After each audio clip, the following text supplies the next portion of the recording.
Hello everyone, welcome to Sanmarga classes. Let us see question number 27 of chapter Combustion and Flame.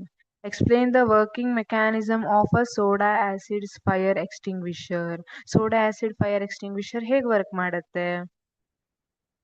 Soda acid fire extinguishers use a reaction between sodium bicarbonate, that is baking soda solution, and sulfuric acid to generate pressurized CO2 gas. Pressurised CO2 ಗ್ಯಾಸನ್ನು produce ಮಾಡುತ್ತೆ. ಯಾವ್ಯಾವುದು react ಮಾಡಿ? Sodium bicarbonate and sulphuric acid ಇವೆರಡು react ಆದಾಗ carbon dioxide ಬರುತ್ತೆ. ಈ carbon dioxide this is heavier than oxygen, so that it covers fire and cuts of supply of air. ಈ ತರ ಅದು ಬೆಂಕಿಯನ್ನ ಆರಿಸಲಿಕ್ಕೆ ಸಹಾಯ ಮಾಡುತ್ತೆ. ಇದು working mechanism of soda acid fire extinguisher ಇದೆ. ಇದೇ ತರ ಡ್ರೈ ಕೆಮಿಕಲ್ಸ್ ಇಂದು ಫೈರ್ ಎಕ್ಸ್ಟಿಂಗ್ವಿಷರ್ ಕೂಡ ಇದೆ. ಅಲ್ಲಿ ಕೂಡ ಕಾರ್ಬನ್ ಡೈಆಕ್ಸೈಡ್ ಅನ್ನ ಯೂಸ್ ಮಾಡ್ತಾರೆ, ಬಟ್ ಅಲ್ಲಿ ಡ್ರೈ ಪೌಡರ್ ಅನ್ನ ಯೂಸ್ ಮಾಡಿರ್ತಾರೆ, ಸೋಡಿಯಂ ಮತ್ತೆ ಪೊಟ್ಯಾಷಿಯಂ ಬೈಕಾರ್ಬೋನೇಟ್ದು.